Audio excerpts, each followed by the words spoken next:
Nama saya Claudia, saya akan menjelaskan mengenai latar belakang Pesta Lomban Jepara di Jawa Tengah. Penduduk di Jepara mayoritas berprofesi sebagai nelayan. Selain nelayan, kebanyakan masyarakat Jepara juga berprofesi sebagai pengrajin seni ukir mebel. Masyarakat Jepara juga mempunyai tradisi warisan leluhur yang masih disakralkan hingga kini, yaitu tradisi Syawalan atau yang biasa disebut dengan Pesta Lomban.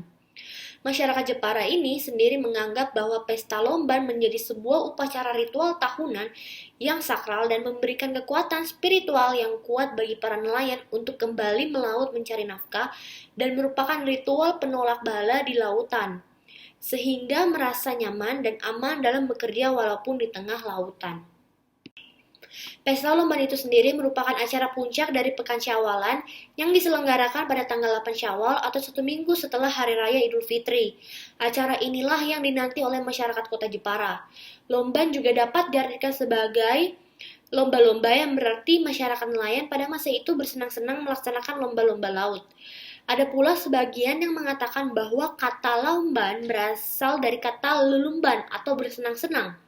Pesta Lomban ini juga merupakan pesta masyarakat nelayan di wilayah Kabupaten Jepara dalam bentuk sedekah laut. Namun kini sudah menjadi milik seluruh masyarakat Jepara. Bukan hanya nelayan saja. Pesta ini mempunyai makna yang sama, yaitu merayakan hari raya dengan bersenang-senang setelah berpuasa Ramadan sebulan penuh. Pesta Lomban sering juga disebut sebagai Bodo Kupat karena seluruh masyarakat Jepara, mulai dari desa hingga perkotaan, merayakannya dengan menikmati hidangan kupat lepet dan disertai dengan opor serta sambal goreng. Ketupat adalah bentuk tradisional yang tidak asing lagi bagi masyarakat, khususnya masyarakat Jawa Tengah. Ketupat ini terbuat dari beras yang dibungkus dengan daun kelapa muda. Rasanya seperti nasi biasa, akan tetapi lebih wangi karena dibungkus dengan daun kelapa muda. Sedangkan lepet sendiri hampir serupa dengan ketupat, akan tetapi terbuat dari ketan, serta diberi parutan kelapa dan diberi garam. Lepet ini mempunyai karakteristik rasa yang lebih gurih dan dapat dimakan tanpa lauk. Bentuk dari lepet ini adalah bulat dan mempunyai panjang sekitar 10 cm.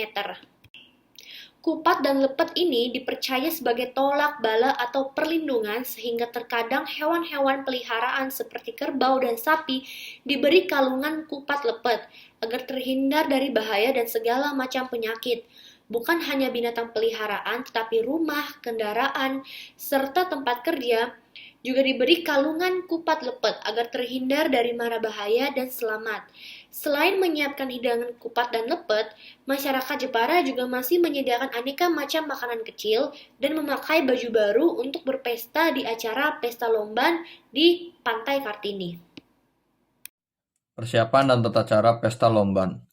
Pesta Lomban atau Lebaran Kupat sudah menjadi tradisi warga Kabupaten Jepara setiap tahunnya. Momen yang dirayakan sepekan setelah Idul Fitri tersebut dilaksanakan dengan melarung kepala kerbau ke laut. Sebelum tumbal kepala kerbau dilarung, akan didoakan oleh pemuka agama setempat.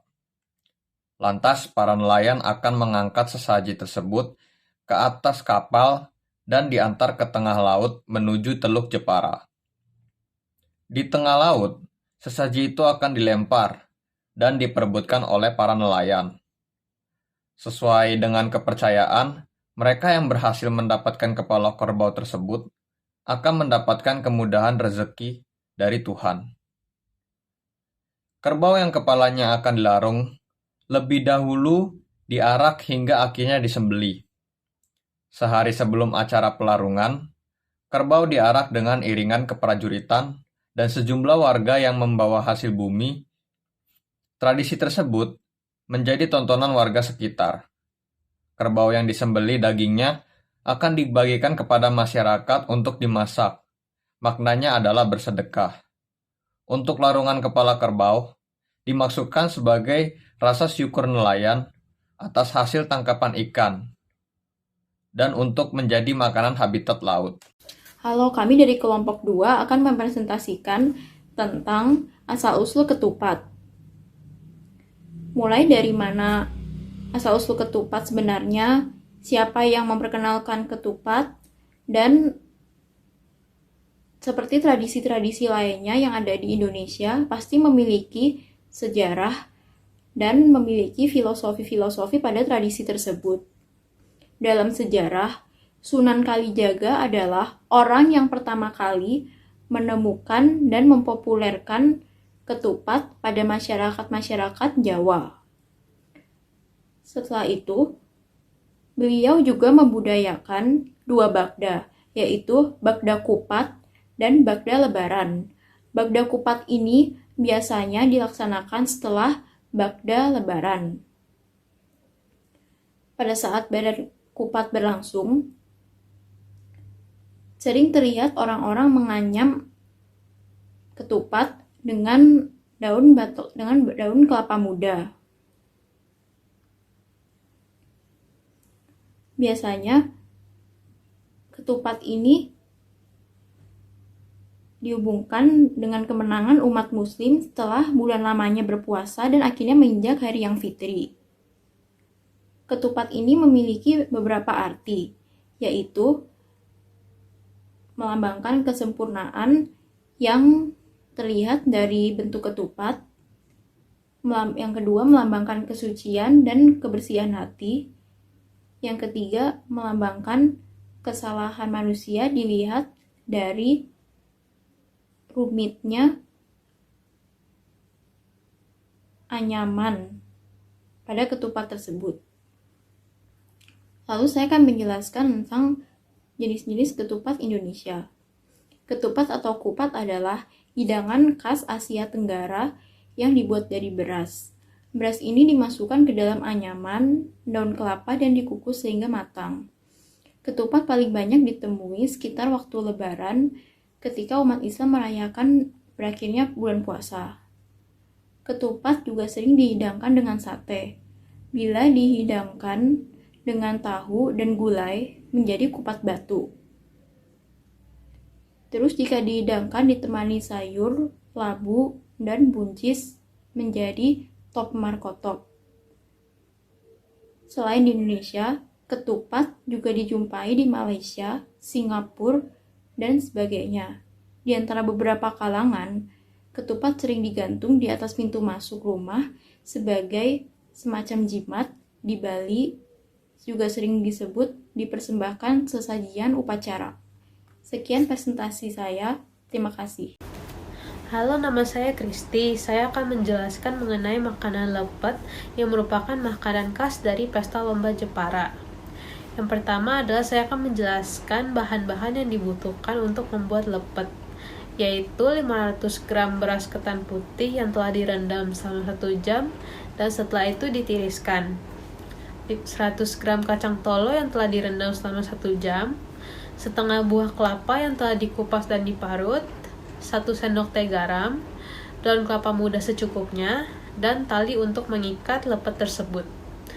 Kemudian saya akan menjelaskan teknik pembuatan lepet. Yang pertama adalah siapkan wadah yang bersih dan tuangkan beras ketan putih yang telah direndam.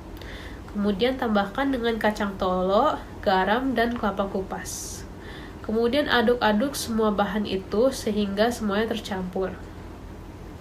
Kemudian siapkan kelapa muda yang digulung sehingga membentuk cerobong berukuran 10 x 3 cm. Sematkan salah satu ujungnya dengan tali. Kemudian, tuang campuran beras ketan hingga 1 cm di bawah tepi daun. Tutup dan ikat dengan rapat. Kemudian masak dalam air mendidih selama 1-2 jam. Tambahkan air panas kalau air rebusan berkurang. Dan terakhir, angkat dan tiriskan. Lepet dapat dinikmati dengan secangkir teh yang panas. Kemudian karakteristik rasa pada lepet. Yaitu kue lepet ini memiliki cita rasa yang manis legit karena perpaduan dari ketan dan kelapa. Dan rasa kacang menambah sensasi gurih pada lepet. Selamat siang, Miss. Saya akan menjelaskan tentang SWOT pada Pesta Lomba Jepara. Strength. Ketupat lepet menjadi makanan yang mudah ditemukan saat pesta ini berlangsung, dan pesta ini dapat dinikmati oleh seluruh penduduk di sekitar Pulau Jawa. Lalu, weakness atau kelemahan. Kelemahan pesta ini adalah pesta ini hanya bisa dilaksanakan di laut. Lalu semua aktivitas di pasar Jepara tutup saat lomba, yang membuat proses ekonomi melambat. Lalu opportunities atau kesempatan. Pasar-pasar di Jepara dipenuhi oleh konsumen karena ingin mempersiapkan bahan makanan dan juga perlengkapan yang dibutuhkan untuk ritual pesta. Lalu barang-barang lebih laku daripada hari biasanya karena banyak konsumen yang datang saat hari menjelang pesta datang. Lalu threat atau ancaman yang dimiliki pesta ini. Pesta ini belum diketahui masyarakat luas pada umumnya. Lalu saat kondisi sekarang ini karena adanya COVID membuat pesta ini diselenggarakan dengan sangat sederhana dan tidak dipenuhi oleh penonton. Sekian presentasi dari kelompok kami tentang Pesta Lomban Jepara. Mohon maaf jika ada kesalahan kata-kata yang terucap di dalam video. Terima kasih.